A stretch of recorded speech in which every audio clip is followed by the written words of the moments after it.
এনাও রাজি ধরো। তো মুডটাকে একটু আপলিফ্ট করার জন্য এই যে, আর পাবদা মাছ তো খুবই পাতলা, বেশিক্ষণ লাগে না। এগুলো একটু খেতে পছন্দ করছি, এগুলো তাও একটু খেতে ভালো লাগছে। আদার্স এত কিছু চলছে না বাড়িতে যে রান্নার দিকে বেশি কনসেন্ট্রেট করা একেবারেই যাচ্ছে না। কাকিমা একদম আমার মায়ের মতো, আমার ভীষণ ভালো লাগে কাকিমাকে। কাকিমা ভালোবাসে আমাদেরকে, আমাকে রাজীবকে। এটা করে মানে এখন তো রমজান চলছে, তো আমি অ্যাকচুয়ালি মানে আমি বুঝতে পারিনি যে আমি এরকম মুসলিম কাউকে পাবো আর আমাকে মানে কী করতে হবে, মানে রোজার সময় কি করতে হয় না হয় আমি কী করে জানবো বলো। আমি তো এই ব্যাপারগুলো জানি না, তুমি না আমাকে টাইমিংসগুলো একটুখানি মনে করিয়ে দেবে। মানে আমার না তো মনে থাকবে না যে হয়তো ভুল করছি, হয়তো ঠিক করলাম না এটা আমি, বাট কী করবো, মানে পসিবল না আর আমার পক্ষে।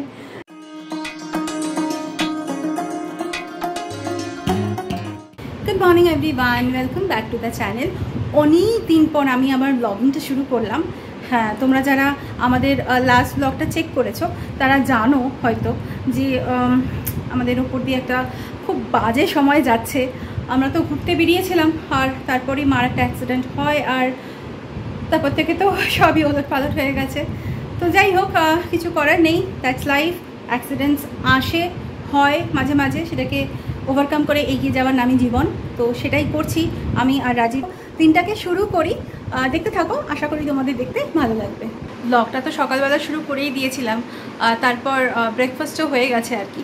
তো ব্রেকফাস্টটা করেই তারপর আবার ক্যামেরাটা অন করলাম আর কি। রাজীব ওই ধোসা ইডলি এগুলো সব নিয়ে এসছে। আসলে মায়ের খুব বড়া খেতে ইচ্ছা করছিল, ওই যে মেদু বড়াগুলো হয় না সাউথ ইন্ডিয়ান, ওগুলো খেতে ইচ্ছা করছিল। বাইরের খাওয়াটা খাওয়া ঠিক না, বাট আসলে মুখের কোনো রুচি নেই, কোনো স্বাদ নেই, তো মানে কিছু ভালো লাগছে না। ব্রেড বাটারও ভালো লাগছে না, পোহাও ভালো লাগছে না। আমি চেষ্টা করেছিলাম খাওয়াবার বা উপমা, ওগুলো কিছুই ভালো লাগছে না এক্ষুনি। আসলে ওই অ্যান্টিবায়োটিক্স, তারপর আরও যা যা ওষুধপত্র দিয়েছে সব কিছুর ইফেক্ট আর কি। তো ঠিক আছে, ঠিক আছে দাদা, একটা ডিম সেদ্ধ তো খেতেই হবে, ওটাই খাও, আর একটা বড়া খাও, ধোসা টোসা কিছু খেলো না, ঠিক আছে তাই খাও, যেটা ভালো লাগে সেটাই খাও, খালি পেটটা গণ্ডগোল না হলেই হলো, এই হচ্ছে ব্যাপার। তো এই তো হয়ে গেছে আমাদের সবারই ব্রেকফাস্ট করা, আমরাও লাগে হয়তো ওই ধোসা খেয়ে নিয়েছি। আর মা খেলো না, আবার আমাদের জন্য কী বানাবো না বানাবো, তো ওটাই করলাম। আমার সুবিধেই হলো খাবারটা আনাতে। আসলে এখন আদার্স এত কিছু চলছে না বাড়িতে যে রান্নার দিকে বেশি কনসেন্ট্রেট করা একেবারেই যাচ্ছে না, এটাই হচ্ছে ব্যাপার। তো আমি অ্যাকচুয়ালি ভাবছিলাম যে একটা কুক রাখবো, আমার ছিল জানো তো কুক, আমি ছাড়িয়ে দিয়েছিলাম, কারণ আমার আর দরকার পড়ছিল না। আমার যে সময়টা প্রয়োজন ছিল কুক ততদিন ছিল, তারপরে আবার আমি ছাড়িয়ে দিয়েছিলাম। আর এখন আবার এমন পরিস্থিতি যে আমার নিজের কাজ খুব হ্যাম্পার হচ্ছে, তো সেই জন্য আর কি আমি ঠিক করেছি একটা কুক রাখবো। ইনফ্যাক্ট আমার সাথে কথাও হয়েছে, আমার এক বন্ধু খুব হেল্প করলো আমাকে এই ব্যাপারটাতে। তো ওর থেকেই আর কি, মানে ওর বাড়িতেও কাজ করে, তো তাকেই আমি অ্যাপয়েন্ট করছি, আজকে থেকেই আসবে। খালি টাইমিংসটা খুব অড, বিকেল 5টায় আসবে। বাট আমার এখন কিছু করার নেই, এখন আবার করুক এসে, আমি নিজের কাজগুলো তাহলে একটু আমি ঠিকঠাকভাবে করতে পারবো, এই জন্যই কুক রাখা। আদারওয়াইজ কুক রাখার খুব যে একটা দরকার ছিল আমার, তা কিন্তু নয়, কারণ মা তো সবটাই করতো, আর তার সাথে আমিও মাকে মানে স্পেশাল কিছু রান্না হলে আমি করে দিতাম, মা রেগুলার রান্নাগুলো করতো, তো দুজনে মিলিয়ে মিশিয়ে আমাদের খুব সুন্দরই হয়ে যাচ্ছিলো। বাট এখন তো মানে আমি ভাবতেই পারি না যে আমি মাকে বলবো তুমি রান্নাঘরে গিয়ে রান্না করো, মানে সুস্থ হওয়ার পরেও। আমি সুস্থ হওয়ার পরের কথাই বলছি, এখন তো অবভিয়াসলি বেড রিটার্ন থাকবে অ্যাটলিস্ট ফর 2 months, মানে সেটা মানে কিছুতেই অবহেলা করা যাবে না। তো এই হচ্ছে ব্যাপার। তো খুব আসুক, আজকে দেখি কেমন রান্না করে, যদিও ফিডব্যাক আমি ভালোই পেয়েছি ওর সম্পর্কে আমার ওই বন্ধুর কাছ থেকে। তো দেখি কি হয় আজকে কেমন রান্না করে। যদি আজকে নিরামিষই করাবো, মাছ মাংস কিছু করানোর ইচ্ছে নেই আজকে, তো দেখা যাক কি হয়। মার আসলে মুখে খুব একটা রুচি নেই, তো কিছু খেতে ভালো লাগছে না, কিছু খেতে পারছেও না, তো সেই জন্য আর কি। এর মধ্যে আছে ওই একটু আমন্ড, একটু খেজুর, একটু কিশমিশ, এগুলো একটু খেতে পছন্দ করছে, এগুলো তাও একটু খেতে ভালো লাগছে। তো এটার মধ্যেই আমি সব কিছু দিয়ে একবারে দিয়ে আসবো, যখন ইচ্ছা হবে খাবে, শেষ হয়ে গেলে আবার রিফিল করে দেবো, এই আর কি। তো চলো দিয়ে আসি মাকে। তো ড্রাই ফ্রুটসগুলো দিয়ে আসলাম মাকে, এবার রান্নাটা শুরু করতে হবে। আজকে ইচ্ছা আছে শুধু ওই করার, ওই কী বলে, একটু পাবদা মাছ আছে ফ্রিজে, তো পাবদা মাছের পাতলা করে ঝোল করে দেবো, আর দ্যাটস ইট, আর ভাত। আর আমি কিছু রান্না করতে পারছি না, মানে আমি আসলে খুব ঘেটে আছি, মানে আমার কুকটা যতক্ষণ না আসছে না মানে আমার কিছু ভালো লাগছে না, মানে আমার প্রচুর কিছু চলছে, আমি পরে তোমাদের সাথে শেয়ার করছি সেসব। তো আপাতত এই হচ্ছে ব্যাপার, মাছটা রান্না করি, শেষ করি, ভাত করি, অ্যাটলিস্ট ওগুলো রেডি থাকুক, কারণ 1টা থেকে 2টোর মধ্যে মার লাঞ্চ হয়ে যাওয়ার কথা, আর এখন প্রায় 11:15 মতন বাজে। তো এটাই করি আর কি। সর্ষের তেল বসিয়ে দিয়েছি, আর এখানেও আমি প্রিপারেশনটা করেই নিয়েছি। একটু বেগুন লাগছে, একটু লম্বা লম্বা করে কেটে নিয়েছি, টমেটো, কাঁচা লঙ্কা স্লিট করে নিয়েছি, একটু বড়ি আছে, আর একটু বেশি বড়ি হলে ভালো হতো, বাট এখন এইটুকুই আছে, আর রাজীব এখন বাড়িতে নেই, তো আমি আনাতেও পারছি না। বাঙালি আইটেমগুলো না ওই ব্লিঙ্কিট বা অন্য কোথাও বড় একটা পাওয়া যায় না। যাই হোক, এটাতেই হয়ে যাবে। আর এটা হচ্ছে মাছটা, পাবদা মাছই করবো আজকে, যেমনটা বললাম তোমাদেরকে, নুন হলুদ মাখিয়ে রেখেছি। প্রিপারেশনটা হয়ে গেলে না রান্নাটা করতে সুবিধা হয়। তো যাই হোক, সবার আগে মাছগুলো ভেজে ফেলি। মাছগুলো ভাজা হয়ে গেছে, এরপর হচ্ছে এই বেগুনগুলো নুন হলুদ মাখিয়ে রেখেছি, এগুলো ভেজে নেবো। হালকা করেই ভাজবো, এগুলো তো বেশি লাল করার দরকার নেই মাছের ঝোলে। বেগুনগুলো ভাজা হয়ে গেছে, আর তার সাথে আমি অল্প একটু বড়ি যেটা ছিল বাড়িতে ওটাও ভেজে নিয়েছি। বড়িটা একটু কমই হলো, বাট এখন তো আর আনানোর উপায় নেই, তো এটা দিয়ে আজকে ম্যানেজ হয়ে যাবে।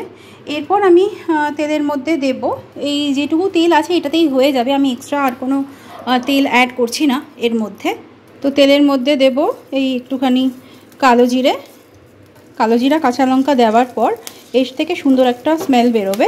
তারপর আমি এর মধ্যে টমেটোটা অ্যাড করব।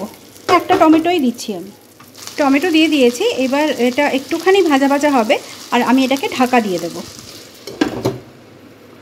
তো একটুখানি থাক, টমেটোটা সফট হয়ে যাক। আমি নুন অ্যাড করিনি এখনও, আর একটু ভাজা ভাজা হোক টমেটোটা, তারপর আমি নুন অ্যাড করবো, আদারওয়াইজ একদম জল বেরিয়ে যাবে, ভাজা ভাজাটা আর হবে না। তো সেটাই করলাম। আর তার সাথে আমি একটা পেস্ট বানাবো, ওই হলুদ গুঁড়ো, নুন আর জল মিশিয়ে। একটুখানি হলুদ গুঁড়ো অ্যাড করেছি, আর দেবো অল্প একটু কাশ্মীরি রেড চিলি পাউডার, এটা অপশনাল, এটা না দিলেও চলে, বাট আমি কালারের জন্য অল্প একটু দিলাম, এটাতে ঝাল হয় না আর কি, কাঁচা লঙ্কা ঝালটাই দরকার আমার। আর দেবো নুন স্বাদ মতো, এখন অল্পই দিলাম, পরে লাগলে আবার বেশি দেবো। তো এই তিনটের একটা জল দিয়ে পেস্ট বানিয়ে ওটাকে আমি অ্যাড করব।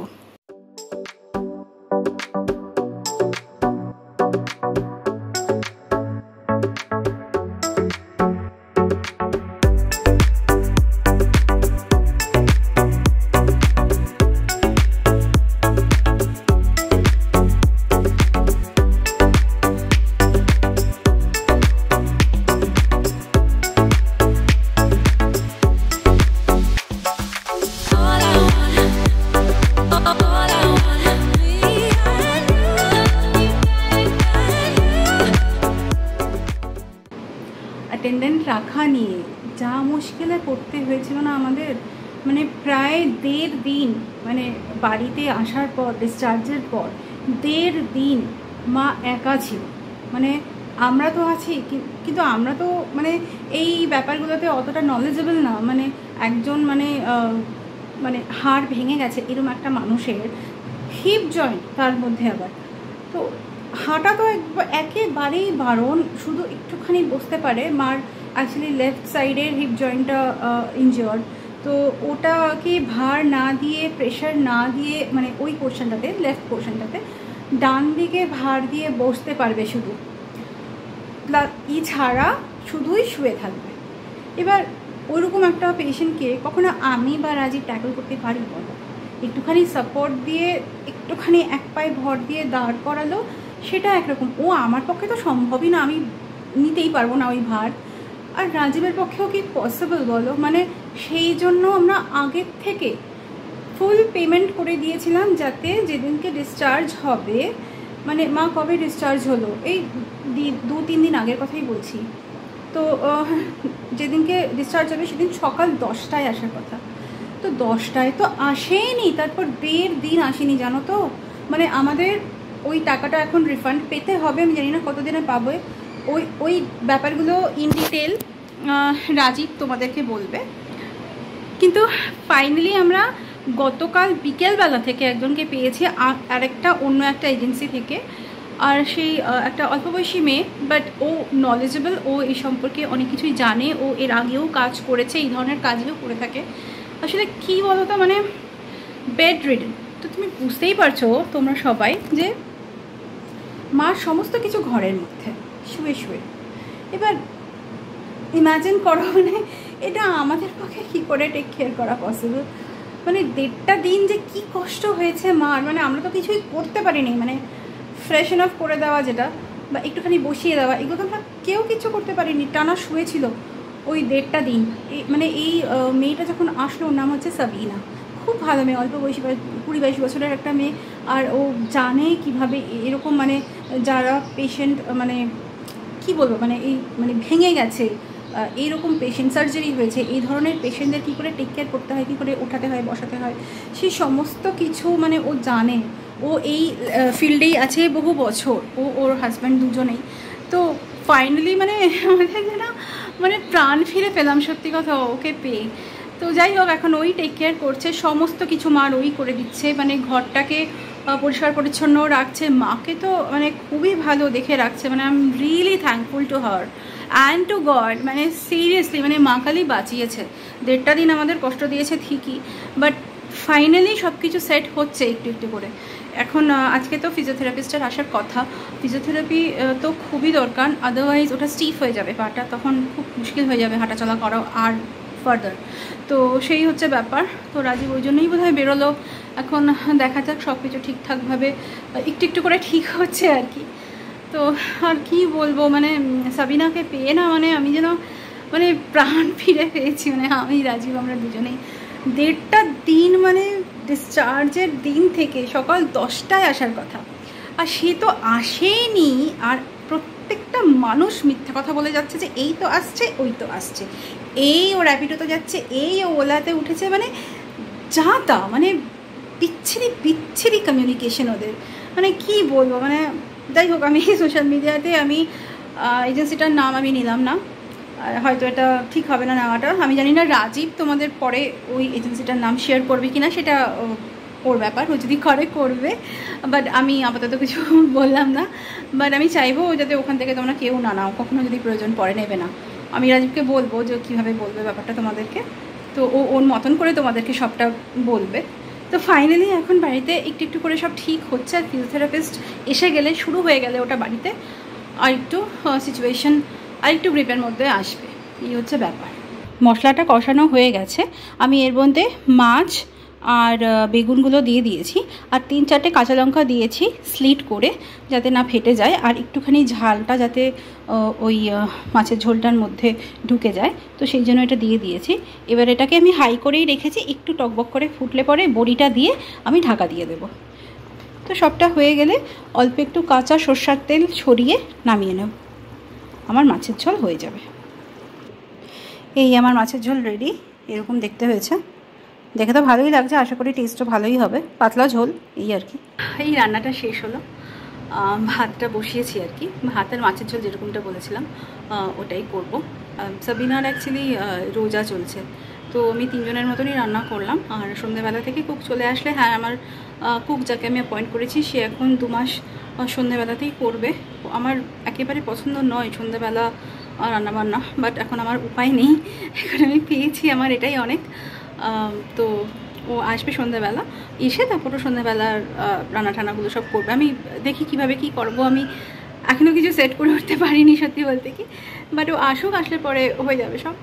আর সাবি, যেটা তোমাদের বলছিলাম, আমি না এখন কি কথা বলছি আমি জানি না, উল্টোপাল্টা বলছি হয়তো। আমি সাবিনার কথা বলছিলাম, ও তো মুসলিম, তো ও রোজা করে, মানে এখন তো রমজান চলছে। তো আমি অ্যাকচুয়ালি মানে আমি বুঝতে পারিনি যে আমি এরকম মুসলিম কাউকে পাবো, আর আমাকে মানে কি করতে হবে, মানে রোজার সময় কি করতে হয় না হয় আমি কি করে জানবো বলো, আমি তো জানি না ওগুলো। তো ওর থেকেই শুনলাম যে সারাদিন ও ফাস্টিংয়েই থাকবে, 6:30টার সময় ও একটা মিল নেবে, যেটাকে ইফতারি বলে, ইফতার করবে। হ্যাঁ, ইফতারটা জানতাম, বাট যাই হোক এখন আরও ভালো করে জানলাম। তো ওটা হচ্ছে ওই ফাস্টটাকে ব্রেক করবে আর কি, ইফতার করে। তো ওই সময় একটা মিল ওকে দেবো, মানে কালকেও তাই দিয়েছি, কাল থেকে আছে। আর তারপর ও রাত্রি 10টায় ডিনার করবে, যেরকম আমরা সবাই ডিনার করবো, তো ও ডিনার করবে রাত্রি 10টার সময় সবার সাথে। তারপর ভোর 4টের সময় আবার খাবে, ভোর 4টের সময় বলে ওই কী বলে ওটাকে, সেহরি বলে, সেহরি করবে ও। তো ওই সময় একটা মিলও খাবে। আমি আসলে ওকে বলেছি যে দেখো আমি তো এই ব্যাপারগুলো জানি না, তুমি না আমাকে টাইমিংসগুলো একটুখানি মনে করিয়ে দেবে। মানে আমার না তো মনে থাকবে না যে ঠিক কোন সময়টা কী খাবে না খাবে। আর ভোরবেলা 4টের সময় উঠে খাবার রেডি করে দেওয়া এইটা আমার পক্ষে পসিবল না।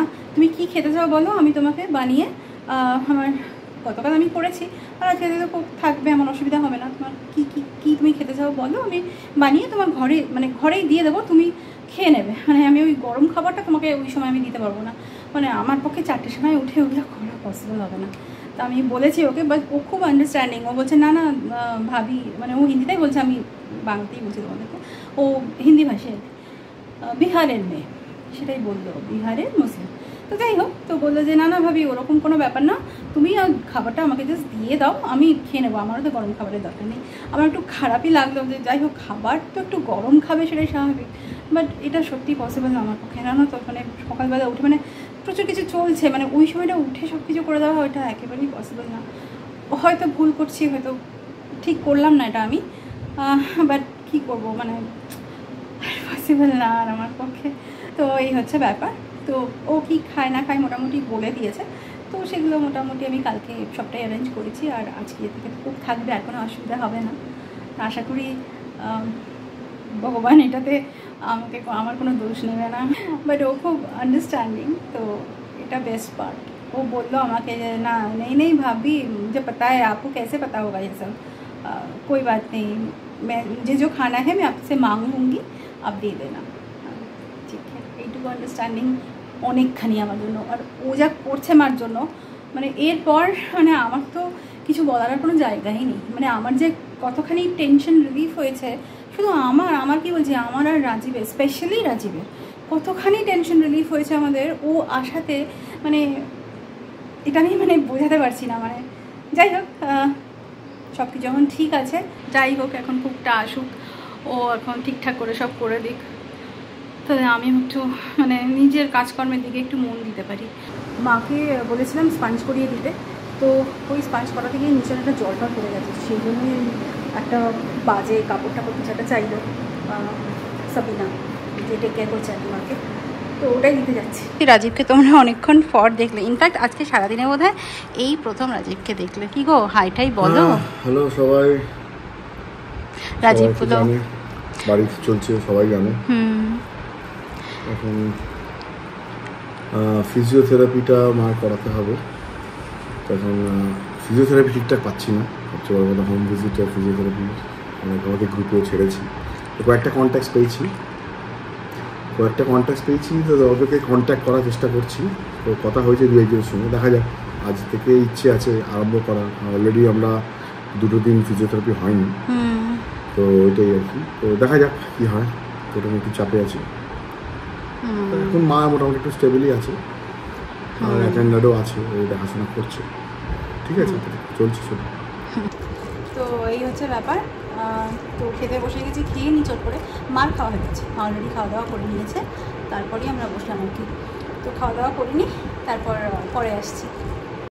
One eternity later. এখন প্রায় কটা হবে, 5:30 হবে। আমার কুক এসেছিলো জানো তো, থ্যাংক গড, মানে আমি কী বলবো, বারবার একই কথা বলছি। তো যাই হোক, আজকেও ফাইনালি জয়েন করেছে, রান্না করে দিয়ে গেল, আর ভালোই রান্না করেছে। ও আবার আমাকে দিয়ে টেস্ট করালো যে দেখো একটু নুন টুনগুলো ঠিক হয়ে গেছে কিনা দিদি, একটু দেখে বলো। যাই হোক, দেখলাম ভালোই রান্না করেছে, ওকে কিছুই বলতে হয়নি আমাকে।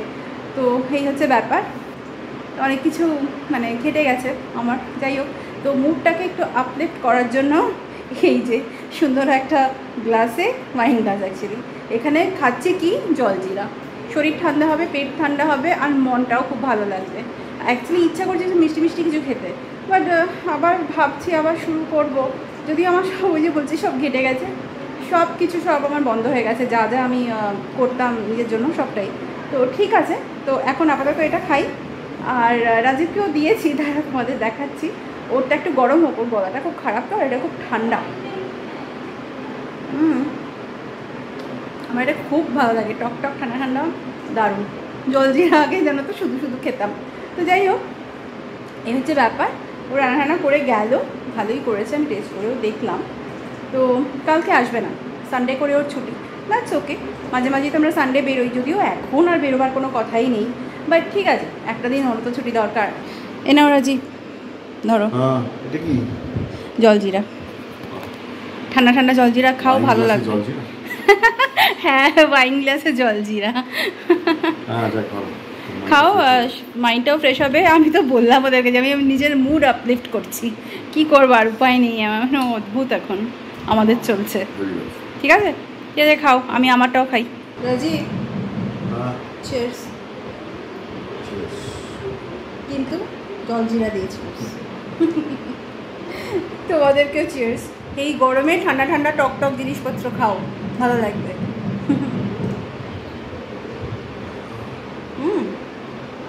অপূর্ব, হিংও দেওয়া, জানো তো, বেশ ভালো। এইমাত্র জানো তো ওই কাকিমা এসেছিল, এখন প্রায় 8টা বাজে। কাকিমা হচ্ছে কী বলতো, আমাদের ফ্ল্যাটের উল্টো দিকেই যে ফ্ল্যাটটা আছে, তো সেখানে থাকে কাকিমা, কাকু আর ওদের ছেলে ঋষি। তো উনি এসেছিলেন মাকে একটু দেখতে, তো সবটা শুনেছে রাজীবের কাছে, তো সেই এসেছিল দেখতে। কাকিমা একদম আমার মায়ের মতো, আমার ভীষণ ভালো লাগে কাকিমাকে। কাকিমাও ভালোবাসে আমাদেরকে, আমাকে, রাজীবকে। তো যাই হোক, ওই এসেছিল, একটু গল্প করলাম, তখন আর আমি ক্যামেরা অন করিনি। মাকে আসলে আবার শিফট করে যাচ্ছে, জানো তো। কাকিমা তো চা কফি কিছু খেলো না, তো আমরা একটু খাই, মাকে একটু চা করে দিই আর সাবিনাকে, আর আমি একটু কফি খাই। রাজীব অবশ্য এখন নেই, ও বেরিয়েছে, বন্ধুদের সাথে চলে আসবে একটু পরে, তো বোধহয় বাইরেই আজকে চাটা খাবে, আমি বরং একটু কফি খাই। কফি তো খাচ্ছি, বাট দিনকে দিন কেমন যেন টায়ার্ড হয়ে পড়ছি, মানে আজকে তো জাস্ট মানে নেক্সট লেভেল টায়ার্ড লাগছে, আমি জানি না কেন। কফিতেও হচ্ছে না, আমি হাফ কাপই কফি নিয়েছি, মানে কফি খাবো ভাবলাম, কিন্তু এখন খেতে গিয়েও মনে হচ্ছে যে দূর, ভালো লাগছে না। বাট একটু এখন না খেতে না মাথাটা ধরে যাবে আমার, তো ওই জন্যই খাচ্ছি। গরমও লাগছে, বাট তারপরেও খাচ্ছি। যাই হোক, দিনকে দিন যেন যেরকম টায়ার্ড হয়ে যাচ্ছি, মানে ফ্রেশ ফিল করছি না, মানে জানি না আমি বুঝতে পারছি কি না, বাট আমার একেবারে ফ্রেশ লাগছে না। হয় একটু টাইম নেবে, বুঝতে পারছি, অধৈর্য হলে হবে না, এটা তো এখন অনেক সময়ের একটা ব্যাপার, অনেকখানি সময়ের একটা ব্যাপার অ্যাকচুয়ালি। তো যাই হোক, শশী তো এসেই দেখো সব পরিষ্কার টরিষ্কার করে দিয়ে গেছে, রুটি করে দিল, করে তারপর বাসন টাসন সব দিয়ে ঘর ঝাড়মোছ করে চলে গেছে। বাড়ি আমার এখন পরিষ্কার, কিন্তু ডাস্টিং হয়নি অনেক দিন। তো এখন যখন ভাবছি যে রান্নার ঝামেলাটা যখন মিটলো, মানে কুক তো আসবে, এসে রান্না টান্না তো করেই দেবে, তো যখন সেই সব কিছু যখন ঠিক আছে, তাহলে কাল থেকে আবার মানে বাড়িটা গোছাতে শুরু করতে হবে। আমি জানো তো, কালকে ওই যে লাগেজগুলো আমরা নিয়ে গিয়েছিলাম না, সরি, ওই তোমার মহাবাদীপুরমের জন্য, এখনও ওগুলো পর্যন্ত অ্যাজ ইট ইজ পড়ে আছে, মানে কিচ্ছু হয়নি ওগুলোর। সময়ও পাইনি, বলো কোথায় সময় পেলাম। কালকে তো ও আসলো, সাবিনা জয়েন করলো সন্ধ্যেবেলা, বিকেলের দিকে অ্যাকচুয়ালি, তারপর একটু রিলিফ হলো, আর এখন আজকে কুকটা আসলো, তো আমার আরেকটু রিলিফ হলো এখন। মানে কি বলবো, যা যাচ্ছে না, আমি টায়ার্ড হয়ে পড়ছি। আর রাজীব আমাকে বলে যে তুমি টায়ার্ড হয়ে না প্লিজ, তুমি যদি টায়ার্ড হয়ে যাও তাহলে আমার কী হবে, আমি আর পারবো না নিতে, তোমাকে টায়ার্ড হলে হবে না। এই ভালো, আমি টায়ার্ড হতে পারবো না, আর রাজীব আড্ডা মারতে পারবে। রাজীবকে বললাম যে তুমি সন্ধ্যেবেলা যখন বেরোচ্ছে না, আমি তখনই বলেছি, এই তুমি কোথায় যাচ্ছো গো, তুমি কোথায় যাচ্ছো তুমি? বলছে না, এই একটুখানি আড্ডা মেরে আসি, এই ব্যাপার, ওই বা কিছু কিছু ব্যাপার বললো আমাকে আর কি, যে ওই সব ব্যাপারেও আড্ডা মারতে যাচ্ছে। আচ্ছা, তুমি আড্ডা মেরে বেড়াবে আর আমি বাড়িতে টায়ার্ড হয়ে থাকবো, তাই না? বলো, এটা কীরকম কথা হলো? যাই হোক, এই হচ্ছে ব্যাপার। তো আমি জাস্ট মজা করছি, ও বেরিয়েছে, চলে আসবে একটু পরে, এই আর কি। তো যাই, কফিটা শেষ করি, ঠান্ডা হয়ে গেলে তো আবার খাওয়া যাবে না, তাই না? তো আজকে ওকে দিয়ে আমি রান্না করালাম প্রথম দিন, এই আলু ফুলকপির তরকারি, যেটা ওই ইফতারে একে দিলাম, কী যেন নাম ওর, সাবিনা, ওকে দিলাম রুটির সাথে। আর এটা হয়েছে ওই লাউ ঘন্ট, ধনেপাতা দিয়ে, ঘি দিয়ে। বড়িটা না শেষ হয়ে গেছে, সকালে পাবদা মাছটা করলাম না, তো ওই জন্য দেওয়া হয়নি, ওটা না দিলে ভালো লাগে না, বাট ঠিক আছে। আর একটু ওই ডিমের কারি করিয়ে রেখেছি, ও সানডে করে ওর ছুটি একটা চাই আর কি, তো সে ঠিক আছে, সেটা কথা নয়। তো আমি একটুখানি বেশি করেই খাবার টাবারগুলো আমি বাড়িয়ে রেখেছি, যদি কালকে অন্য কিছু বানাই তো ঠিক আছে, আমি নিজে যদি কিছু করি ঠিক আছে, আদারওয়াইজ যদি কিছু নাও বানাই, যদি ইচ্ছে না করে কিছু করতে, কারণ কালকে না একটু বাড়িটা আমাকে একটু টাইডি করতে হবে, মানে খুব খারাপ অবস্থা আমার বাড়ির, মানে কী কী বলবো যাই হোক, তো ওগুলো একটুখানি করতে হবে। রাজীব যদি বাইরে খাবে ঠিক আছে, ও যাচ্ছে খুব স্ট্রেসের ওপর দিয়ে যাচ্ছে। তো এখন আমি না অত ওই খাওয়া দাওয়া নিয়ে এটা কেন খাচ্ছ ওটা কেন খাচ্ছ করছি না। আমার নিজের তো সব গেছেই, মানে আমি আমাকে দেখি বোধহয় তোমরা বুঝতে পারছো কি না জানি না, বোঝা তো যাওয়া উচিত। আমার স্কিন খুব খারাপ হয়ে গেছে, চুলের অবস্থা খারাপ, প্লাস আমি ওয়েট গেইন করে ফেলেছি, বেশ কয়েক কেজি আমার বেড়ে গেছে। তো আমি আর নাম্বারটা বললাম না, ওটা খুবই লজ্জার ব্যাপার, এটা আমার হয়েছে। এটা জাস্ট কী বলো তো, আমি উল্টোপাল্টা খেয়েছি, স্ট্রেস এটাই করেছি অ্যাকচুয়ালি। প্লাস জল খাইনি, যেখানে আমি 4 লিটার করে জল খাওয়া আমার অভ্যেস, সেখানে আমি বোধহয় 1.5 লিটার জলও খাইনি এই কদিনে। সেই 29 তারিখ থেকে শুরু হয়েছে, গুড ফ্রাইডের দিন থেকে। তো এই হচ্ছে ব্যাপার। তো ঠিক আছে, 1-2 দিন যেমন তেমন কাটুক, তারপর একটু একটু করে ছন্দে ফিরতে হবে। ব্লগিংটা তো আজকে শুরু করলাম, এবার দেখি আবার সময় কোথায় আমাদের নিয়ে যায়। এই অনেকক্ষণ পর আবার ফিরলাম, তো ওই একটু ফ্রেশ হতে বেরিয়েছিলাম, বন্ধুর সাথে টাটা মেরে এলাম, মাইন্ডটাকে একটু চেঞ্জ করলাম। তো টিনার ওই জলজিরা জলটাও মাইন্ড ফ্রেশ হয়নি, but it was refreshing. But এই আর কি একটু আড্ডা মারলে বন্ধুর সঙ্গে একটু মাইন্ডটা ফ্রেশ হয়। তো একটু আড্ডাটা মেরে এলাম বাড়িতে, অনেকক্ষণই এসেছি। তারপর আমাদেরও খাওয়া দাওয়া হয়ে গেছে, মায়েরও খাওয়া হয়ে গেছে, যে অ্যাটেন্ডার আছে ওরও খাওয়া হয়ে গেছে। আর কাল থেকে ফিজিওথেরাপি আরম্ভ হবে সকালবেলা। তো এই ব্যাপার। তো মোটামুটি একটু টায়ার্ডই লাগছে, তো শুয়ে পড়ছি আজকে। তো আজকের মতো ব্লগটা আমরা এখানেই শেষ করছি। আমাদের যদি ফ্যামিলি বন্ডিং তোমাদের ভালো লাগে তাহলে প্লিজ লাইক করো, শেয়ার করো, সাবস্ক্রাইব করো। Till then, good night.